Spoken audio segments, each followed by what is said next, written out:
شريكا وأشهد أن لا إله إلا الله وحده لا شريك له وأشهد أن محمدا عبده ورسوله الذي لا نبي بعده. Mudah-mudahan para ibu, apa yang Allah berikan kepada kita kenikmatan dimanfaatkan sebaik-baiknya untuk kita ibadah kepada Allah Subhanahu wa Ta'ala. Kita melanjutkan hadis nomor yang ibu tahu karena beda yang saya dengan ibu nomornya, yaitu masih bab salat tatawu, yaitu salat yang sunat. Wa andaha qalat min kulli laili qad autara Rasulullah wantaha sallallahu alaihi wasallam wantaha witruhu ila sahari mutafakun alaihima. Dan daripadanya ia berkata, sesungguhnya Rasulullah sallallahu alaihi wasallam berwitir di tiap-tiap malam dan berakhir witirnya di waktu sahur. Muttafaq alaih. Ini ibu memakai kalimat wa anha. Berarti ini hadis diriwayatkan atau disampaikan oleh sahabat yang sebelumnya, yaitu Siti Aisyah.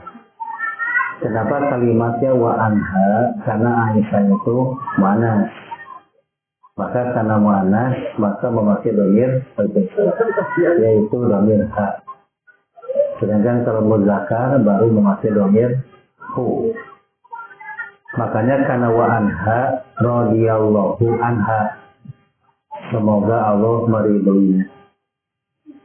Kata Siti Aisyah bahwa Rasulullah Shallallahu Alaihi Wasallam beliau melaksanakan sholat witir, yaitu berhenti atau berakhirnya witir sampai waktu sahur.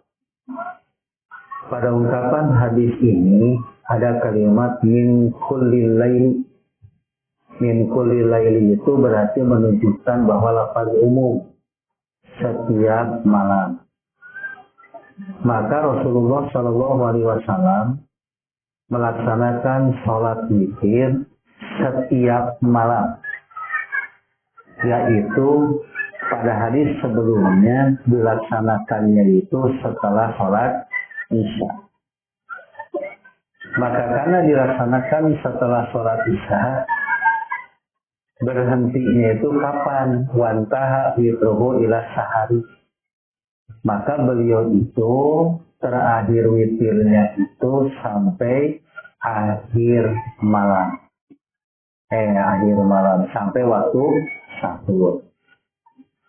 Nah, yang disebut dengan bentuk ungkapan sampai akhir sahur itu berarti sampai terbitnya fajar. Jadi sampai terbit fajar. Nah, berarti ibu ini menunjukkan bahwa Rasulullah Shallallahu Alaihi Wasallam memberikan contoh kepada kita jawazul fitri fi jami'i awqatil laili ba'da fi'lil isya. Diperbolehkan melaksanakan witir di seluruh malam setelah sholat isya.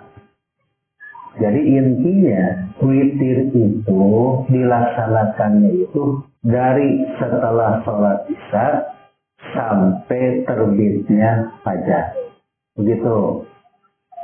Nah, ibu-ibu mau pilih yang mana? Mau ibu itu witirnya setelah sholat isya? Ataukah ibu itu akan memilih witirnya itu nanti pada waktu malam? Yang penting dilaksanakannya itu sebelum terbit fajar.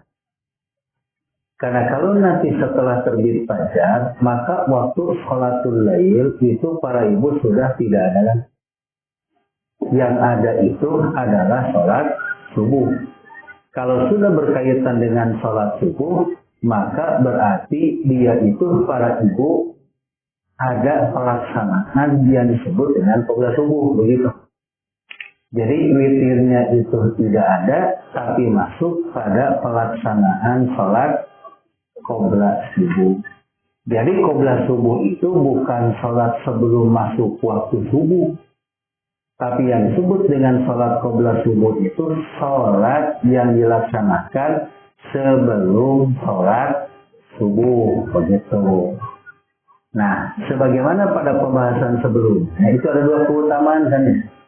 Dari witirnya dapat keutamaan, nilai pahalanya sangat besar di sisi Allah, lebih baik daripada unta yang merah-merahan. Sedangkan yang disebut dengan sholat qobla subuh itu lebih baik daripada dunia dan isi.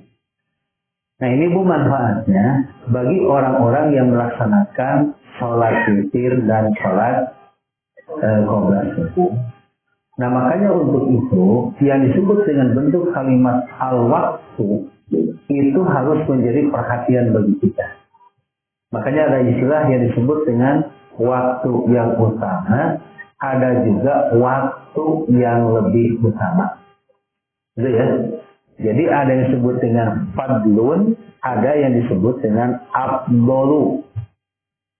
Waktu yang fadlun, waktu yang utama. Ada juga waktu yang lebih utama. Kira-kira Ibu mau milih yang mana? Waktu yang utama atau waktu yang lebih utama? Seperti dalam sholat saja, kan ada kalimat Bu sholat wajib itu afdolus sholat di awali waktiha. Yang paling utama sholat itu di awal waktu. Jadi yang paling utama yang disebut dengan sholat itu di awal waktu. Berarti tidak di awal waktu pun itu ada yang disebut dengan fadlun. Yaitu ada yang disebut dengan utama. Seperti sholat subuh. Boleh jam 5? Boleh. Dan sampai ada ibu-ibu yang merasa kesiangan ketika sholat subuh jam 5. Padahal bukan kesiangan, karena masih pada waktunya. Jadi akhirnya Bu tidak melaksanakan sholat qobla subuh, karena sholatnya sudah jam 5. Padahal walaupun sholat jam 5, qobla subuhnya tetap ada. Gitu. Jadi sholat qobla subuh aja dulu, kemudian melaksanakan sholat subuh. Cuman waktunya fadlun. Waktunya itu utama gitu. Tapi yang lebih utama itu di awal waktu. Sampai Rasulullah SAW para ibu memberikan gambaran barang siapa yang memelihara salat subuh dan asar maka dijamin dia masuk ke dalam surga. Bukan berarti duhur, maghrib dan isya-nya tidak dilaksanakan. Artinya perhatian kita pada salat subuh dan asar itu harus betul-betul memperhatikan. Misalkan salat subuh di awal waktu, salat asar di awal waktu, salat duhur di awal waktu juga begitu. Karena kalau ibu nanti melaksanakan disebut dengan aktivitas sholatnya di awal waktu, maka ibu itu ada nilai lebihnya dibandingkan melaksanakannya tidak di awal waktu. Itu disebut dengan afdol. Ada lagi dalam istilah sholat berjamaah, sholatul jamaati afdolu, sholat berjamaah lebih utama. Berarti kalau sendirian utama. Saya tidak sholat wajib sendiri. Ini kan ada masalah kaitan dengan sholat qiyamul Ramadan. Boleh nggak sana ibu-ibu melaksanakan sholat qiyamul Ramadan berjamaah ke masjid? Kan tidak ada yang melarang. Bagaimana kalau seandainya ibu-ibu melaksanakan sholat qiyamul Ramadan ke masjid, gitu berjamaah? Apakah pahalanya sama seperti yang Allah berikan kepada kaum laki-laki? Sama. Yaitu tetap dapat 27 derajat. Langkahnya dihapus dosa-dosanya. Kan ada kalimat Bu yang disebut dengan kasratul khuta ilal masajid, memperbanyak langkah ke masjid itu diantaranya adalah yamhullahu al-khotoya wa yarfa'u bihi darajat. Dihapus dosa-dosanya dan akan diangkat harkat derajatnya ketika orang itu pergi ke masjid. Tak ibu-ibu juga kebagian pahala itu. Gitu. Makanya kalau ibu rumahnya dekat dengan masjid, DKM gitu ya. DKM itu dekat ke masjid, terang dekat nih, langkah ibu pingin panjang, ya udah tinggal nguring, kutukan Bu, biar langkahnya lebih mohon kita kan Bu. Di zaman sahabat Nabi Bu, mereka ada sekelompok orang yang jauh rumahnya dari masjid. Dan akhirnya ngobrol dengan sahabat yang lain, saya ingin sekali rumah itu pindah dekat masjid. Nah Ibu, akhirnya kedengaran hal ini oleh Rasulullah. Kata Rasul, saya mendengar kalian akan mendekati, pindah rumah mendekati masjid. Betul ya Rasulullah, biar kami ke masjid lebih enak lagi. Kata Nabi, udah kamu dalam situasi sekarang ini, jarak rumah kamu ke masjid itu jauh lebih baik daripada lebih. Nah itu kan. Jadi Ibu juga sama. Jadi kalau Ibu nanti melangkahkan kaki ke masjid, di samping diangkat harta derajat Ibu dan dihapus juga dosa-dosa kita. Dan setiap tanah yang diinjak itu akan bersaksi. Ya seperti Ibu ngaji kayak gini kan, saya salut ke ibu-ibu. Itu kalau duduknya pindah-pindah kan. Gitu ya, kemarin di belakang, sekarang di depan. Kenapa Ibu sampai pindah-pindah duduknya? Supaya apa yang diduduki, tempat yang Ibu duduki itu nanti akan bersaksi nanti di hadapan Allah. Jangan sampai karena tanah sih iya deh ini segitu kemarin nanti mereka akan bersaksi. Nah itu Bu yang disebut dengan fadlun dan afdolu. Nah sholat witir pun itu nanti Bu ada yang disebut dengan fadlun, ada afdolu. Termasuk nanti Bu ada kajian kita di hadis selanjutnya membahas bab sholat duha. Jadi nanti akan munculkan sholat duha. Ada lagi muncul sholat syuruk kan itu ya. Jadi yang disebut dengan syuruk atau ya syuruknya yang terkenal tadi. Jadi apa yang disebut dengan sholat isyrok gitu kan Bu? Itu sholat isyrok itu bagaimana? Apakah ada nanti dalam hadisnya pembahasan dalam bab sholat sunat, sholat isyrok itu ada atau tidak? Nah itu Bu ya. Jadi Rasulullah memberikan contoh kepada kita batu witir itu setelah sholat isya dan nanti berakhirnya itu ilas sahari, yaitu sampai waktu sholat. Jadi panjang ya waktu witir itu. Nah di witir yang paling utama adalah Rasulullah Shallallahu Alaihi Wasallam an yakuna akhirul lail. Maka Nabi itu suka mengakhirkan yang disebut dengan waktu witir. Makanya nanti Bu akan dikuatkan lagi hadisnya itu di hadis yang selanjutnya yang nanti Ibu akan melewati dulu satu hadis. Kemudian setelah hadis itu akan masuk ke hadis yang berkaitan dengan yaitu Bu ya, kaitan dengan sholat witir yang lebih utama itu yang mana. Nah, maka ibu-ibu yang disebut dengan ungkapan sholat witir itu sekali lagi lebih utama itu di akhir. Jadi utama itu diakhirkan. Ya kayak nanti ibu kalau sedang sahur ya, sahur itu lebih utama diakhirkan. Sedangkan kalau berbuka lebih utama diawalkan. Karena kalau ibu itu ketika berbuka lebih baik diawalkan, tidak pakai dalil juga pasti diawal. Tidak pakai dalil juga begitu. Apalagi kalau seandainya pakai dalil. Gitu ya.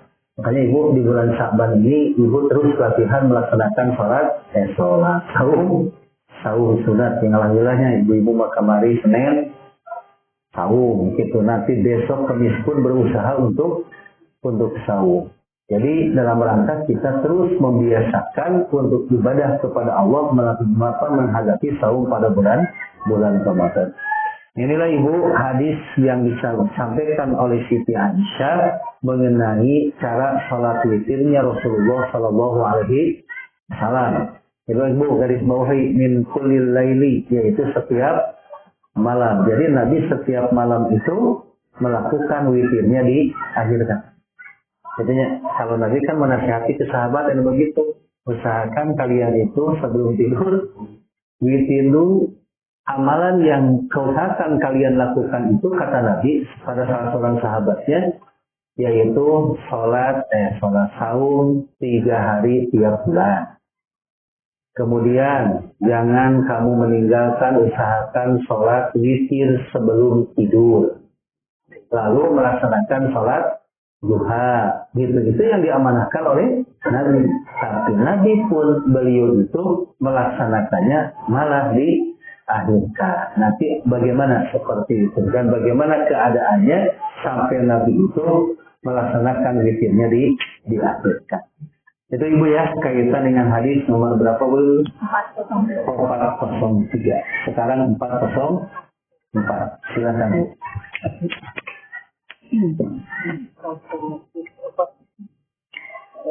An Abdillah bin Amri bin al-As radhiyallahu anhuma Ustaz.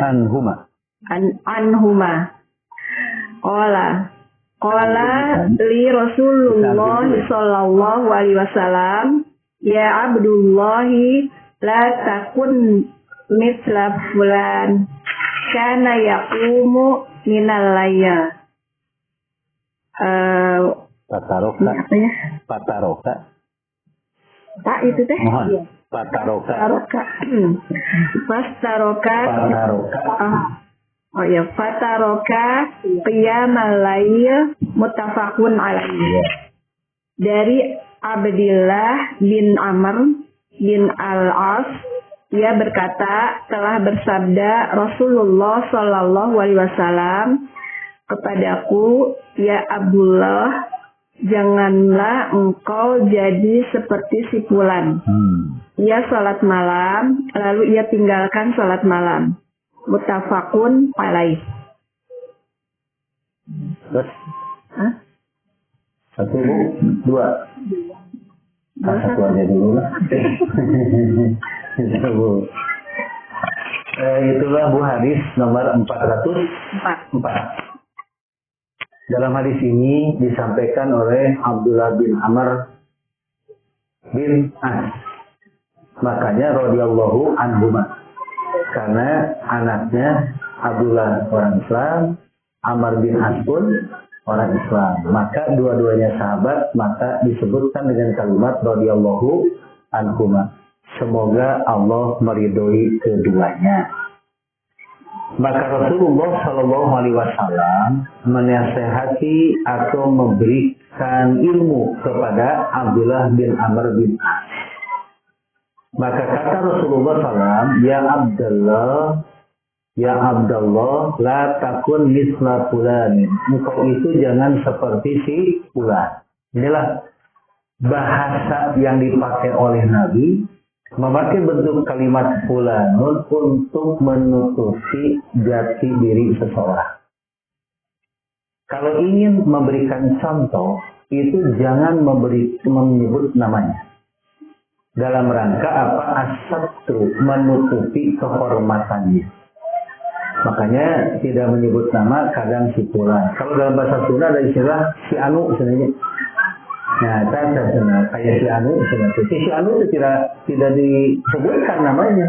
Kenapa ada bentuk kalimat itu? Karena tujuannya untuk menutupi kehormatan orang itu. Karena kita Ibu dituntut dengan sebaik-baiknya untuk selalu menutupi aib orang lain. Barang siapa yang menutupi aib orang lain, maka Allah akan menutupi aibnya nanti pada hari kiamat. Tetapi barang siapa yang menyebarkan aib orang lain, maka Allah pun akan membukakan aibnya nanti pada hari kiamat. Apalagi para ibu sampai menyebarkan aibnya orang yang beriman, itu tidak diperbolehkan. Sampai Rasulullah menyatakan barang siapa yang menyakiti, barang siapa yang menyakiti orang-orang yang dicintai oleh Allah, orang-orang yang iman kepada Allah, maka Allah akan menganggapnya dia itu sebagai musuh. Jadi terhadap orang yang beriman mampu, hati-hati. Terhadap orang yang soleh itu hati kan namanya juga manusia. Tidak selamanya manusia itu dia ada dalam kebenaran. Pasti suka melakukan yang disebut dengan salah. Saat ada orang melakukan satu bentuk kesalahan, orang beriman melakukan kesalahan, maka ibu berusaha untuk menahan diri, tidak menyebarkan kejelekan orang itu. Yang sampai begini, ada ustaz melakukan kesalahan, pirakan, gitu kan. katanya ustaz, tapi melakukan kesalahan. Kan ustaz juga manusia, Bu. Jangankan setingkat ustaz, setingkat Rasul pun itu suka pernah melakukan kesalahan. Bukan suka, pernah. Jadi pernah melakukan kesalahan. Rasulullah pernah melakukan kesalahan sampai turunnya surat Abasa.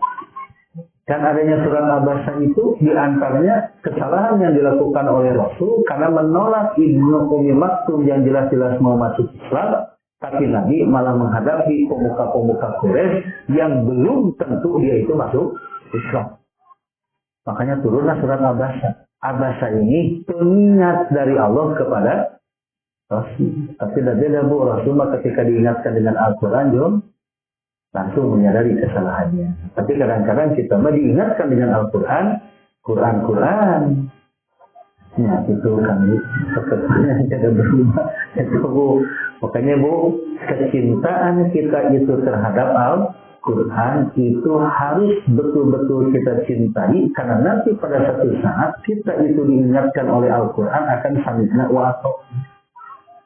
Jadi bukti kita iman kepada Al-Quran itu saat diingatkan oleh Allah melalui Al-Quran, akan lahirlah kalimat sami'na wa ata'na. Nah, itu dulu yang harus ditanamkan dalam diri kita.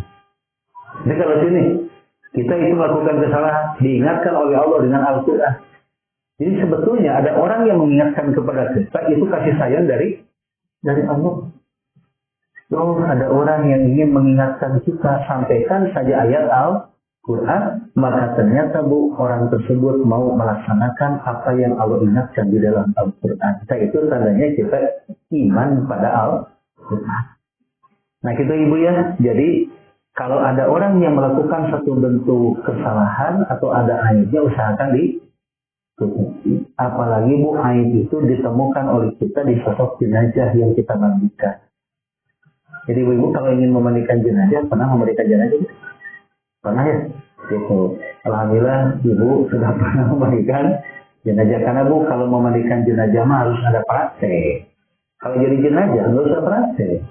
Ya, enggak jenazah pun akan jadi dengan sendirinya kalau jadi jenazah. Tapi kalau pengurusan jenazah harus ada praktek. Itu sampai, Bu, ada ibu-ibu ketika kita mengkaji ada apa dengan doa kita.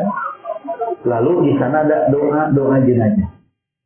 Dan ternyata masih banyak ibu-ibu yang tidak hafal doa sholat jenazah. Begitu kan, Bu? Nah, ibu-ibu nanti kita akan masuk pada pembahasan bab jenazah ya. Tapi nggak tahu kapan. Ini bagus. Kita bersolat saja belum sama-sama gitu bahas tentang namanya. Tapi kan Ibu sudah paham lah cara menyiratkan jenazah seperti apa. Ada ibu-ibu saat program Ramadan pokoknya mau menghafal sholat, bacaan sholat jenazah, kan itu bagus gitu. Tapi senang kalau sudah hafal, saya suka lupa lagi. Contoh kami menghafal surat An-Naba, bapak beberapa tahun tetap tidak hafal-hafalnya tenang Abu sudah hafal Abu surat An-Naba, kemudian jalan dipraktekkan karena mengejar suratnya para poin gitu. Sehingga An-Naba dilupakan. Jadi akhirnya lupa lagi. Padahal, Bu, kalau Ibu di sholat tarawih, An-Naba bisa 4 rakaat sih, nggak apa-apa. Jadi An-Naba bisa jadi 4 rakaat. Sok bangga. Itu bagi ya. Gitu kan berapa ayat An-Naba sih? 1 ayat. 1 ayat, betul ya? Nah, ini tinggal lagu. Berarti kalau diambil 4 rakaat, 10 lumayan. Yang lanjutnya bonus gitu. 10 ayat gitu. Itu silakan, Bu, karena tidak ada ketentuan membacanya harus di awal sampai akhir. Yaitu, Bu, untuk apa? Memurojaah. Baik, Bu ya. Jadi sekali lagi, Ibu, kalau ada orang yang dimandikan oleh kita ada aibnya, maka jangan pernah kita itu menyebarkan aib tersebut. Kalau Ibu punya tim yang memandikan jenazah, maka angkatlah tim Ibu itu perempuan-perempuan yang bisa menutup mulutnya. Kalau cerewet, gitu kan ya. Kalau ibu-ibu yang penasaran cerewet, masuk gampang ceritainnya gitu. Dan biasanya cerita yang disampaikan itu dari kita 2 itu bisa jadi 5. Dari orang ini 5, sampainya ke sana jadi 10. Nah itu yang paling bahaya begitu. Ya, makanya ibu kembali lagi, ya Abdullah la takun misla fulanin, artinya bu, jaga kehormatan seseorang. Kemudian bu, kana yaqumu minal lail. Maka yang disebut dengan kana yaqumu minal laili itu bersebagiannya bisa juga bu ini diartikan bangun pada waktu malam. Tetapi pataroka qiyamal lail, dia itu tidak melaksanakan sholat malam, begitu. Jadi bangun pada waktu malam, tapi dia tidak melaksanakan sholat malam. Itu yang digambarkan oleh Rasulullah Shallallahu Alaihi Wasallam. Kan taroka itu artinya meninggal. Apakah ada orang yang bangun pada waktu malam bisa jadi bangun jam 3 untuk apa? Mematikan alarm. Setelah itu tidur lagi. Begitu. Nah, kalimatnya dari kalimat latakun misla fulanin itu menunjukkan ibu bahwa sholatul lail itu adalah sunat hukumnya. Gitu ya. Jadi qiyamul lail laisa biwajibin. Itu bukan menunjukkan kepada wajib, tapi sholatul lail itu adalah sholat yang hukumnya sunat muakkad. Makanya Nabi menggambarkan jangan seperti si fulan itu Nabi merasa menyayangkan kenapa diberikan kesempatan oleh Allah untuk bangun pada waktu malam, tapi dia tidak melakukan sholat malam. Kayak kita bu, ada peluang untuk bersedekah, kita diberikan kemampuan oleh Allah untuk bersedekah, tapi tidak bersedekah. Itu bu yang disebut dengan sesuatu yang sangat disayangkan. Karena cintanya Allah terhadap seorang hamba itu, ketika Allah akan memberikan satu bentuk kebaikan, diberikan peluang orang tersebut itu untuk pintu melakukan ketaatan. Kalau kita bu masuk ke dalamnya, maka itu keberuntungan. Tapi kalau kita tidak melakukannya, maka itu kerugian. Jadi ada kalimat begini, innal insana lafi khusrin. Sesungguhnya manusia itu benar-benar ada dalam kerugian. Siapa orang yang rugi itu? Tidak memanfaatkan waktu untuk melaksanakan ketaatan kepada Allah. Itu bu ya. Makanya ibu-ibu alhamdulillah masih bisa melangkah mengaji. Itu disukai bu ya. Jadi ibu masih bisa melangkah ngaji begitu kan. Walaupun hujan ngaji begitu kan bu. Nah itu hebatnya ibu-ibu. Inilah bu yang disebut dengan kasih sayang yang Allah berikan kepada kita. Jadi Allah memberikan keuntungan kepada kita, rezeki itu jangan terbayang berupa uang, berupa harta. Ini pun adalah rezeki. Makanya bu, udah ada kalimat apa yang disebut dengan sehat iman dan Islamnya. Jadi sehingga ada mengatakan sehat fisik kita, sehat iman dan Islamnya. Yang bagaimana sehat iman dan Islam itu?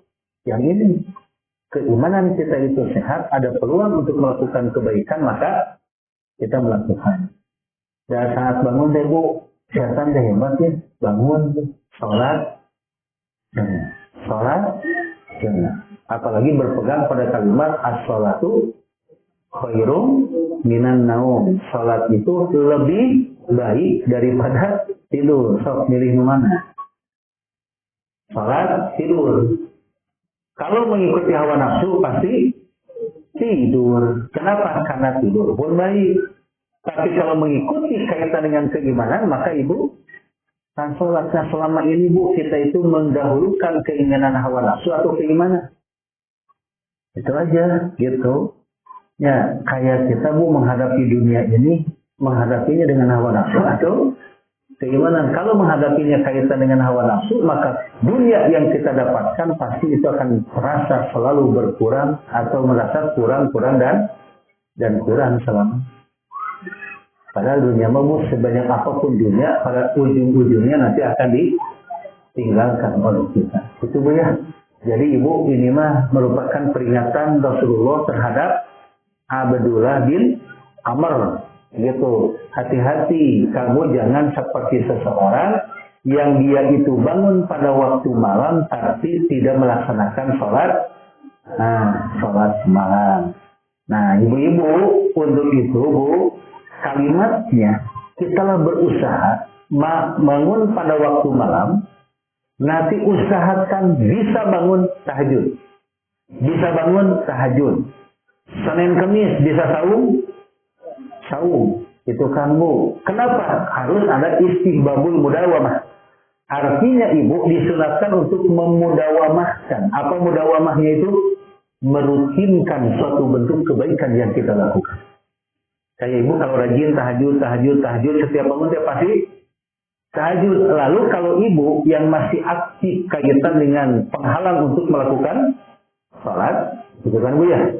Itu ada kalimat yang disebut dengan al-haidu, berarti kan tidak sholat. Berapa lama?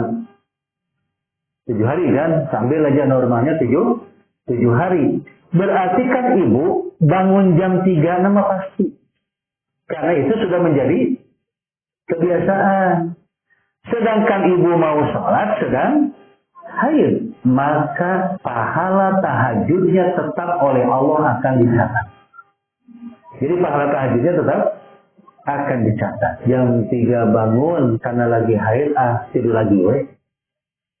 Bukan tidak mau tahajud, tapi ibu dalam rangka sedang dilarang oleh Allah untuk melaksanakan sholat tahajud. Jangankan tahajud, yang 5 waktu pun dilarang. Makanya kalau ibu-ibu yang suka sholat, datang haid, tidak sholat, pahala terus mengalir. Tapi kalau dia sedang tidak suka sholat, lalu datang haid, nyata lagi, gitu kan Bu ya. Pahalanya ada nggak?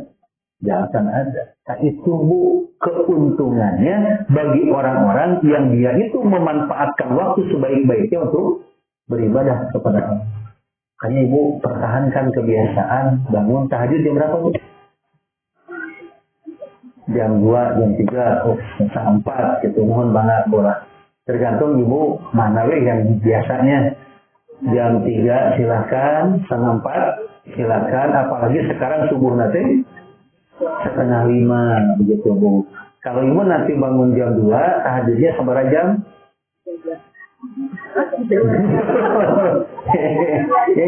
Bukan ibu tahajudnya berapa jam gitu. Tahajudnya berapa jam tahajud? Setengah jam. Berarti kalau ibu bangun jam 2, tahajudnya setengah 3 sudah selesai. Udah itu baru tidur lagi. Bukan Bu ya. Nanti aja bangun-bangun setengah.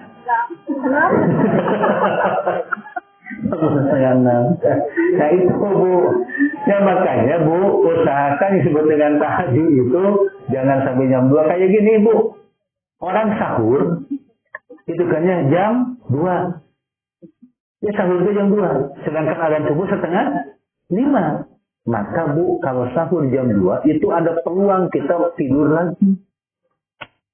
Nah, itu yang bahaya gitu kan Bu. Tapi kalau ibu jam 3 gitu ya. Ya walaupun Bu, waktu yang paling utama ada ijtihad dari dari ulama itu salat malam yang lebih utama antara jam 2 sampai jam 4. Itu lebih utama. Bukan berarti jam 4 lebih tidak boleh. Tapi sholat tahajud itu yang paling utama antara dan jam 2 sampai jam 4.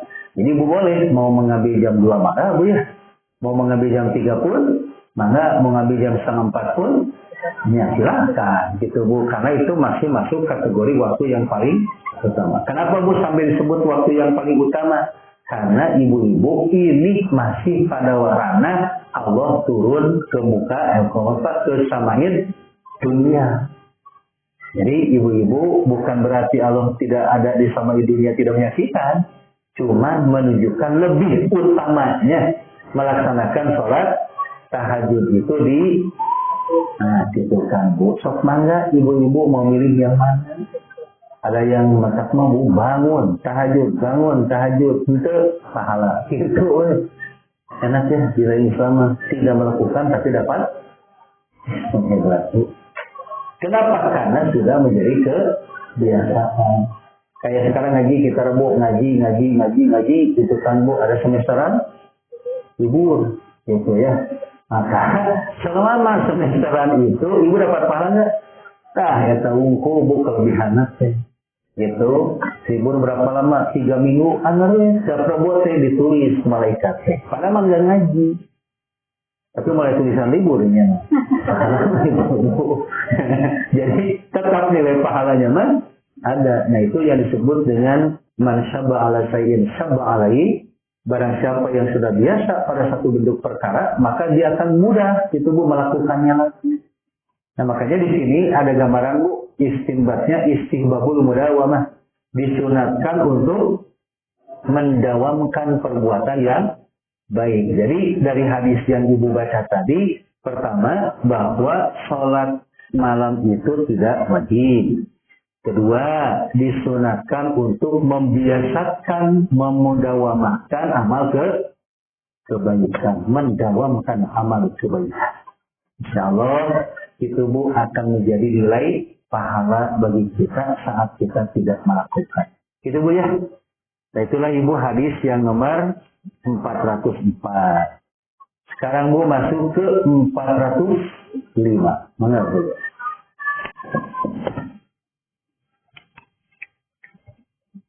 An Ali radhiyallahu anhuma qala Rasulullah sallallahu alaihi wasallam autiru ya ahlal Qur'an fa innallaha witrun yuhibbul witra rawahul khamsatu wa sahahu Ibnu Huzaimah.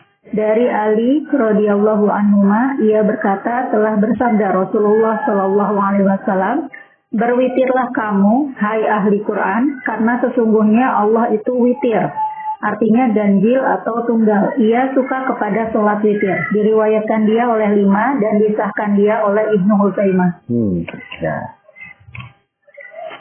Al-wutiru. Ini fi'il ya. Artinya witirlah kalian. Secara pokok, fi'il amr itu menunjukkan kepada hukum. Al-aslu fil amrilil itu pokok pada perintah itu menunjukkan kepada wajib. Jadi ibu-ibu secara dilihat dari bentuk ungkapan hadisnya bahwa witir itu hukumnya illa ma dalla dalilu ala khilafihi, kecuali ada dalil yang memalingkan dari hukum wajib. Nah mana, apakah ada dalil yang memalingkan dari hukum wajib? Jelas, itu sudah tahu dalilnya. Walaupun tidak apa. Maksudnya, walaupun tidak apa.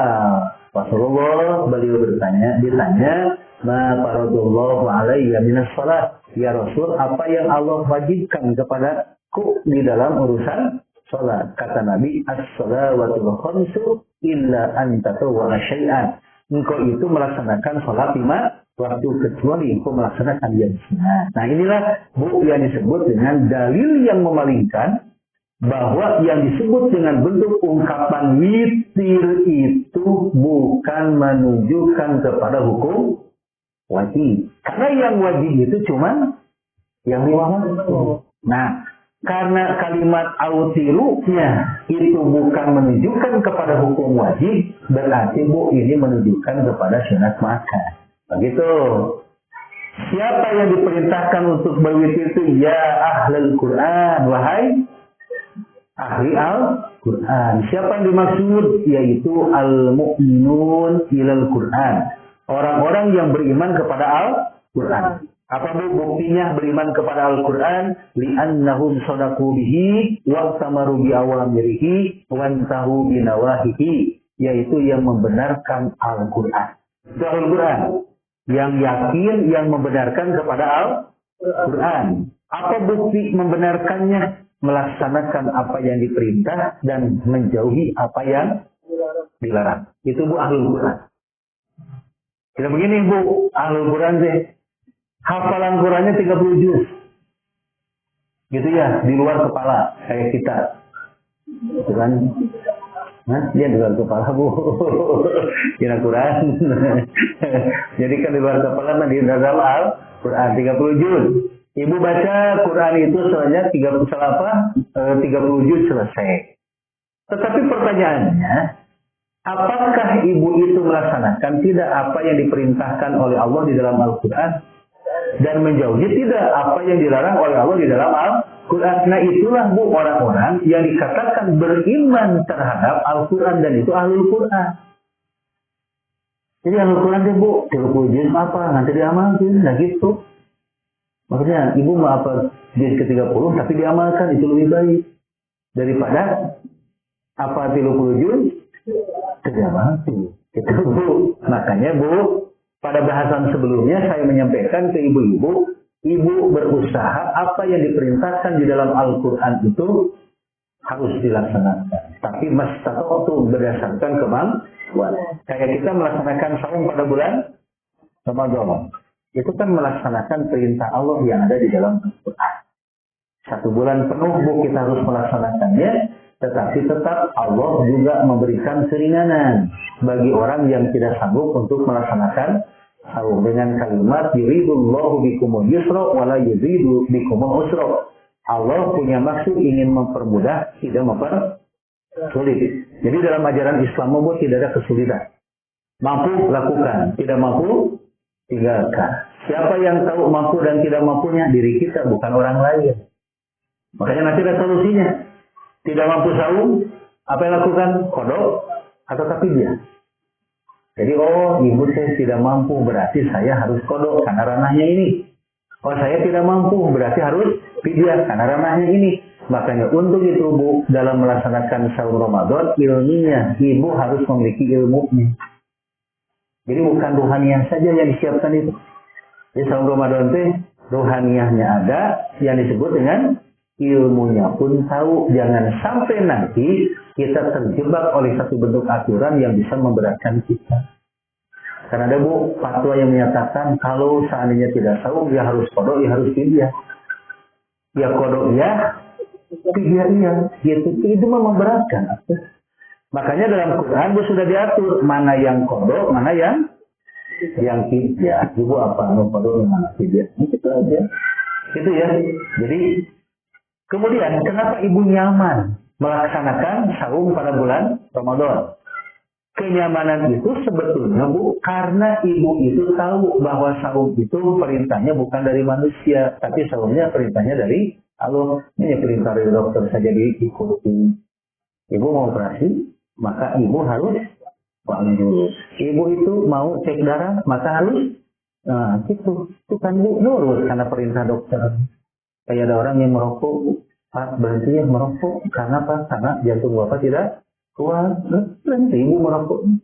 Kata istrinya, Bapak berhenti merokok ya. Nah, ini melarang Bapak merokok atau Bapak cari enggak? Jadi gitu. Jadi miliknya karena merokok gitu. Si istrinya tiruahnya, terserah Bapak saja. Gitu. Nah itu Bu. Jadi kalau apa yang ditetapkan oleh dokter seringkali nurut, tapi yang ditetapkan oleh Allah itu. Kayak ibu kan dalam Quran kulu halalan thayyiban, makanlah yang halal dan yang baik. Makan wajib sunat Bu. Murah makanya bukan wajib, bukan sunat. Ternyata Bu, saya menyampaikan ke ibu-ibu perintah makan di dalam Quran ada berapa perintah ayatnya? 26 ayat perintah makan. Perintah sholat 16 ayat.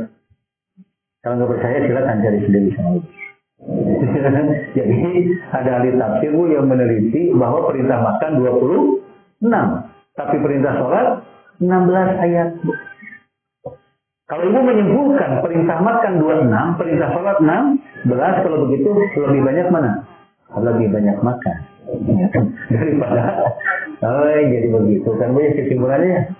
Jadi artinya Bu, ibu mah diingatkan oleh Allah makan itu hati-hati kaitan dengan kebutuhan fisik kita. Fisik kita harus dijaga. Kenapa? Karena ibu harus melaksanakan aktivitas diantaranya adalah perintah sholat. Jadi sholat itu harus ada tenaga. Termasuk saum, maka saum pun itu harus ada tenaga. Makanya ibu jangan begini, biarin saya mah nggak sahur dulu juga, nggak makan dulu juga, saya kuat gitu. Bu, betul kata ibu, kuat dah hoream sahur. Tapi fisik kita Bu, hak badan kita itu harus dipenuhi. Makanya ibu usahakan saum sunat ataupun saum wajib itu makan.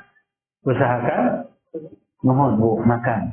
Gitu walaupun cuma sedikit. Untuk apa? Memenuhi kebutuhan fisik kita. Itu Bu, ahlul Quran teh. Makanya kalau ibu melihat sahur berdasarkan hawa nafsu, malas sahur teh. Malas makan untuk jam segitu teh. Kata siapa? Hawa nafsu. Tapi kata keimanan beda. Ini saum perintah Allah. Maka saya pun harus sahur. Karena sahur pun perintah Allah. Gitu kan ya? Tasaharu fa inna fis sahuri barokah, kata Nabi. Sahurlah kalian karena dalam sahur itu ada keberkahannya. Jadi jangan sampai kita mengikuti keinginan hawa nafsu. Di balik itu Bu, ada kedoliman terhadap tubuh kita. Makanya ibu usahakan sahur walaupun minum 2 gelas air susu lagi. Ya Bu, mangga Bu. Itu tetap yang bisa memberikan kekuatan pada tubuh kita gitu. Jadi mangga lah, jangan pernah terpikir ibu itu harus apa gitunya makannya. Dan ketika sahurnya akan datang, gak usah kita berlebih-lebihan. Orang tua dulu mah Bu sengaja sampai menyembelih ayam teh karena jarang makan daging ayam. Untuk menarik orang itu melaksanakan saum, maka para ibu diantaranya orang tua kita menyembelih ayam supaya anak-anaknya mau saum gitu. Sekarang mana boleh sekedar tidak usah direpotkan. Yang penting dengan apapun kita melaksanakan perintah Allah, insya Allah itu jadi barokah. Disebut ahlul Quran. Nah kemudian ibu-ibu menjauhi apa yang dilarang. Berdusta jauhi, menggibah jauhi, menghina orang jauhi, itulah ahlul Quran. Berarti kalau dalam diri kita Bu masih suka gibah, menjelek-jelekan orang, menghina orang, berarti kita dipertanyakan ahlul Quran. Itu makanya Bu sedang tahu nanti ya, jangan terlalu banyak nonton politik. Saya nama fokusnya tahu lah, gitu kan. Maka dikasih lumpur, kan dulunya. Jadi akhirnya ibu-ibu jangan gitu. Terus kita berikhtiar dan berusaha dan berdoa. Itu kan ibu. Nah kemudian Bu, innallaha witrun, karena sesungguhnya Allah itu witir apa? Wahidun fi zatihi. Kemudian wahidun fi sifatihi, wahidun fi af'alihi. Itulah Allah yang disebut dengan fa innallaha witrun. Sesungguhnya Allah itu ganjil, satu Bu, wahidun dalam zatnya. Artinya Allah tidak boleh Bu dijadikan diduakan. Harus qul huwallahu ahad. Secara zat Allah itu maha tunggal. Kedua Bu, wahidun fi sifatihi. Allah itu satu dalam sifatnya, artinya tidak ada yang menandingi sifat Allah. Bu, sifat Allah ada berapa?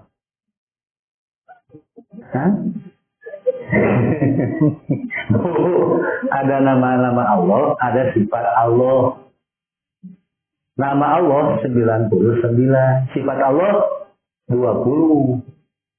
Ya Bu ya? Yang ibu dulu suka dihafalkannya, wujud kidam bako mukola patulil amarisi kiamuhu binafsihi wahdaniyah kudol. Nah itu sifat Allah. Jadi Bu, Allah itu memiliki sifat, tidak ada yang sama sifatnya dengan Allah. Makanya antara asma dan sifat Allah mah sejalan. Nama Allah dengan sifat Allah itu sejalan. Beda dengan kita Bu, kadang-kadang namanya itu solhat. Tapi itu soleh, jadi namanya solehah, tapi tidak solehah. Ada namanya muslim karena sholat. Siapa nama muslim? Tapi tidak suka sholat. Yang kita mah kadang-kadang Bu, nama tidak sesuai dengan sifatnya. Tapi kan ibu ngasih nama ke anak sih, mudah-mudahan. Ya jadi doa gitu. Kayak Rasulullah diberikan nama Muhammad oleh kakeknya, oleh Abdul Muthalib. Itu beda Bu. Aneh itu. Zaman dulu tidak ada yang disebut dengan nama Muhammad. Makanya ketika ditanya, wahai Abdul Muthalib, kenapa engkau memberi nama cucu kamu dengan kalimat Muhammad? Maka apa kata Abdul Muthalib? Mudah-mudahan namanya itu cocok dengan sifatnya. Dia itu jadi orang yang terpuji. Kan Muhammad itu orang yang uji. Ternyata iya Bu, dan itu memang Allah telah menetapkan seperti itu. Itu kah ibu-ibu namanya apa begitu? Itu harus sama dengan sifatnya. Pasti lihat namanya kenapa ya tidak ada artinya nama saya. Ya sudah nama belah tidak ada artinya juga Bu. Yang penting ibu sifatnya bagus, amalnya bagus. Tabu itu disebut dengan wahidun. Yang kedua, wahidun fi af'alihi. Allah itu menyendiri dalam melakukan perbuatannya, pekerjaannya, tidak butuh bantuan dari siapapun juga. Begitu Bu, itu yang disebut dengan fa'innallaha witrun. Lalu selanjutnya yuhibul witro, yaitu Allah mencintai salat witir, mencintai orang-orang yang melakukan salat witir dan akan memberikan pahala kepada orang yang suka salat witir. Makanya oleh Nabi, orang yang melaksanakan salat witir dia akan mendapatkan nilai pahala yang sangat besar di sisi Allah. Nah itu Ibu, ini mempertegas bahwa salat witir itu sunat muakkad, tapi Allah mencintai orang-orang yang melaksanakan amalan-amalan yang sunat. Sekali lagi, Allah mencintai orang terhadap hamba-hambanya yang suka melakukan amalan-amalan yang sunat. Di antaranya adalah witir itu sendiri. Itu Bu ya. Jadi Ibu, yang kita cintai bukan sekedar yang wajib saja, usahakan yang sunat pun dicintai oleh kita. Jadi ibu-ibu dari ungkapan tersebut yaitu menguatkan pada hadis yang sebelumnya ya, itu bahwa witir itu sunat muakkad, bukan menunjukkan pada hukum wajib. Begitu Bu. Ustaz mau tanya ya, kan suka ada lihat kalau lagi tarawih, ada yang sholat itu kan sambil baca Quran. Nah, itu boleh? Oh gitu. Boleh.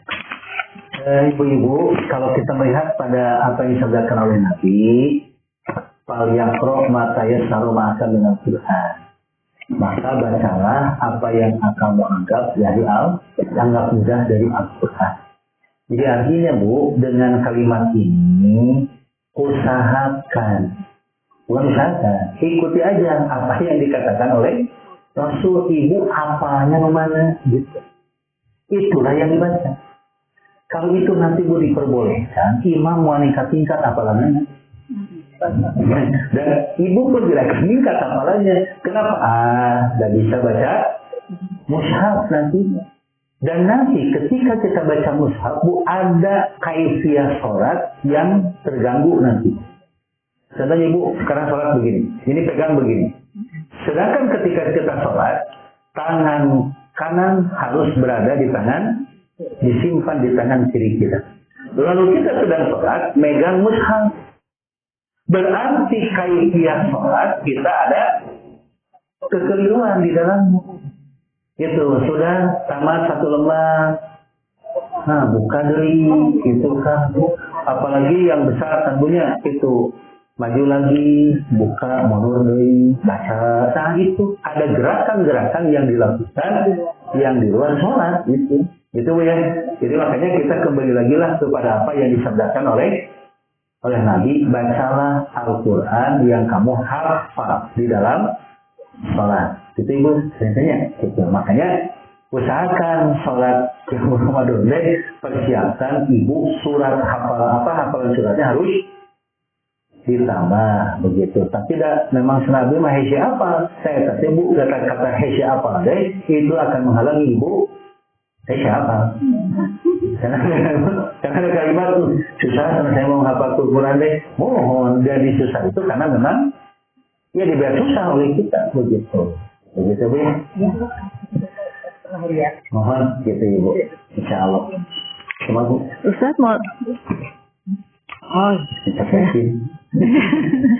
Ustaz mau nanya, kalau misalnya ini ada kasus, bukan kasus apa ya,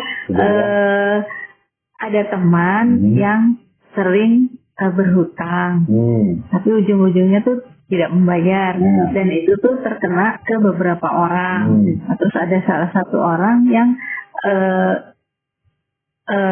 maksudnya yang berhutang itu menanyakan sama saya, orang lain nomor kontaknya. Nah, terus saya tuh memberitahukan kebiasaan si fulan ini, kebiasaannya tuh sering berhutang dan ujung-ujungnya tidak membayar. Nah, kalau misalnya saya menceritakan sama orangnya ini, apakah itu termasuk gibah aibnya gitu? Karena saya berpikir jangan sampai teman saya ini terkena kasus yang sama dengan yang lain, dipinjamkan uang tapi tidak membayar gitu. Jadi kan, nah itu apakah saya termasuk gibah enggak kalau saya menceritakan aibnya? Gibah itu kan definisinya jelas ya, misalnya ya, menceritakan kejelekan orang lain dan memang realitanya begitu. Itu gibah. Kalau memang tidak sama dengan realitanya disebut fitnah. Apakah yang dilakukan oleh Ibu Sari itu gibah? Karena memang dia seperti itu.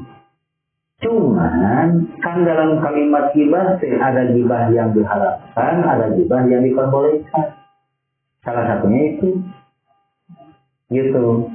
Karena kita tahu orang ini, dia itu tidak suka membayar kalau pinjam uang, maka akhirnya orang itu lebih tahu, mudah orang ini yang dikasih pinjam karena tidak suka, baik itu gibah.